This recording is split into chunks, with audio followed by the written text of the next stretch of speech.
Here's more wrestling news for December 1st, 2025. Your headlines for this afternoon include more trouble for Jey Uso, WWE scrambling to fix the situation. Ex-WWE star bites opponent's breast in bizarre match moment. Chaos erupts as fans throw objects at AEW stars. Heat turns real. WWE Hall of Famer robbed. Police investigating incident. Stephanie McMahon confirms major role in John Cena's final match. BJ Ray knocked back by brutal Butterbean punch at WrestleCade. Braun Strowman reveals unfortunate news, and more. Jey Uso may have picked up a hard-earned win on SmackDown last Friday, but the momentum hasn't come without a setback. Main event Jey advanced to the semifinals of the Last Time Is Now tournament after defeating Rusev in a physical quarterfinal showdown. Jey entered the match after previously beating The Miz in the opening round, but Friday's battle proved far tougher. Rusev controlled most of the match with his trademark power, forcing Jey to fight from underneath. Despite the Bulgarian Brute's dominance, the former World Heavyweight Champion dug deep late in the match and secured the victory, punching his ticket to the next round. Jey Uso will now face LA Knight in the semifinals, with the winner moving on to challenge either Gunther or Solo Sikoa in the tournament final. However, the win hasn't been entirely positive news for the Yeet Master or WWE. Once again, highlights of Jey vs. Rusev on YouTube have drawn significant backlash, racking up around 44,000 dislikes compared to just 8,600 likes as of this writing. The comment section is filled with viewers expressing frustration over the result, signaling a sharp divide between online sentiment and WWE's booking direction. But while negativity is spreading on social media, the reaction inside WWE arenas tells a different story. Crowds continue to erupt whenever Jey's music hits, and the Yeet chants remain as loud as ever, including at Survivor Series War Games. Jey even climbed to the top of the cage during the men's War Games match, drawing a big reaction as fans bounced along with his entrance theme. With such a wide gap between online backlash and live crowd support, where do you stand? Do you think Jey Uso should advance to the finals, or should LA Knight go over? Sound off in the comments below. Former WWE competitor Priscilla Kelly, formerly known as Gigi Dolin, delivered one of the most shocking moments of Ladies Night Out 15 during a Last Woman Standing match against Shotzi Blackheart on November 30th at the Benton Convention Center in Winston-Salem. The bout quickly became one of the event's most talked about matches, thanks to a series of aggressive and graphic moments from Kelly that stunned the entire audience. One of the biggest reactions came when Kelly bit Shotzi on the breast in the middle of the hardcore fight. The moment pushed the boundaries of what is normally seen on a family-friendly show and immediately went viral online. Their long-running history on the independent scene added even more fire to the match as both women continued the rivalry they built after leaving WWE. Shotzi brought a green staple gun into the match, humorously collecting money from the crowd and ringside commentator AJ Francis to pay for each staple she used. The closing moments saw Shotzi take control with a suplex that sent Kelly crashing into a steel door. Kelly failed to answer the 10 count, giving Shotzi the win in a brutal finish. The match has sparked plenty of debate, so what did you think? Did Priscilla Kelly cross the line, or was this exactly the kind of wild energy that hardcore fans want to see? Enjoying the video? A quick like goes a long way in helping us grow and deliver more wrestling news you care about. Things took a chaotic turn in Mexico City this weekend as AEW's Death Riders found themselves dealing with a hostile crowd during their CMLL appearances, and the trouble didn't stop when the matches were over. Claudio Castagnoli, Daniel Garcia, and Wheeler Yuta were booked for two back-to-back CMLL events, appearing at Arena Mexico on Friday and returning for another show at Arena Coliseo on Saturday.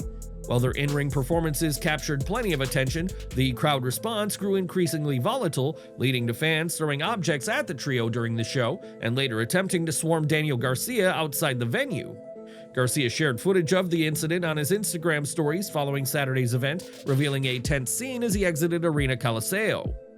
A crowd of fans surrounded him near the entrance, forcing security to intervene as the situation escalated. The atmosphere was far from celebratory despite the group securing a main event win that same night. Inside the arena, tensions reached a breaking point when fans began pelting the Death Riders with debris, a reaction rarely seen in modern CMLL programming. The aggressive behavior highlighted a stark shift from the typical reception given to international performers, suggesting that the AEW trio struck a nerve with their presence and performances over the two nights. Castagnoli had already made headlines on Friday by defeating Ultimo Guerrero to win the CMLL World Heavyweight Championship. Garcia and Yuta attempted to capture the CMLL tag titles but fell short, though all three men closed out Saturday with a strong victory in trios action over Guerrero, Defunto, and Esfinge. Former WWE CEO and current host of What's Your Story, Stephanie McMahon, is set for a major role on December 13th as she prepares to be part of John Cena's final match at Saturday night's main event in Washington, D.C. And she won't just be watching from the crowd.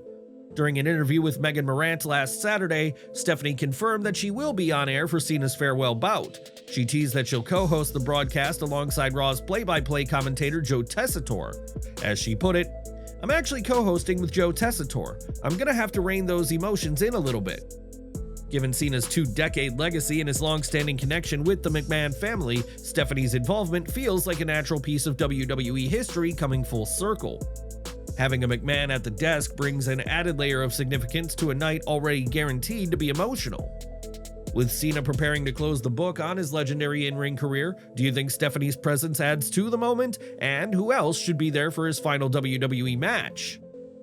Wrestling legend Jimmy Hart may have spent decades managing some of the biggest names in the industry, but even the mouth of the South wasn't immune to theft this weekend, and the situation has now drawn attention from fans and local authorities. WrestleCade announced on Twitter that Hart's signature megaphone was stolen during the convention on Saturday. The venue confirmed that high-definition surveillance cameras were active at the time, and law enforcement is set to review the footage on December 2nd to identify the culprit. Although the 80-year-old manager has chosen not to press charges personally, the matter remains serious. Officials made it clear that if the megaphone isn't returned voluntarily, the investigation will continue and the case will proceed as a criminal case. Fan reaction online was swift, with many calling the theft disrespectful and unnecessary. Supporters argued that even if Hart himself is willing to let the situation slide, the person responsible should still be held accountable. The stolen megaphone isn't just a prop, it's been Hart's defining trademark since the 1980s, accompanying him through legendary runs managing stars like Hulk Hogan, the Honky Tonk Man, and Bret Hart in WWE. If something iconic from your own career was stolen, would you press charges or let it slide the way Jimmy Hart has? Share your thoughts in the comments below.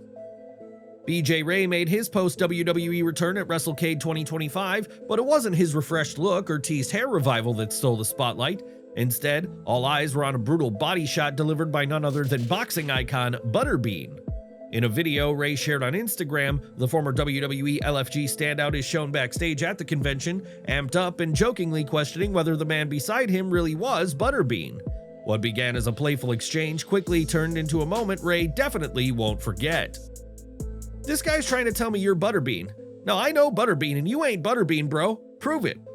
That challenge was all Butterbean needed. Without a second of hesitation, he stepped forward and rocked Ray with a vicious body shot, dropping him to the floor in visible agony. The punch landed so cleanly that it echoed through the convention space, and Butterbean made sure the message was unmistakable. That proof? That's about as much proof as you could get right there. Between his attention-grabbing return, the teased revival of his signature hair, and now this viral WrestleCade knockout moment, BJ Ray isn't easing back into the spotlight, he's diving head first, even if it means taking a few bruised ribs with him. Mayor Todd Gloria made sure Survivor Series weekend in San Diego wasn't just another night of wrestling, he turned it into a full-on civic celebration. Ahead of WWE Survivor Series War Games, the mayor took to Instagram to share photos and videos from a special ceremony held at Petco Park, where he honored 3 of WWE's proudest San Diego-born stars, Rey Mysterio, Nia Jax, and Dominic Mysterio. Each of them received a key to the city, San Diego's highest honor.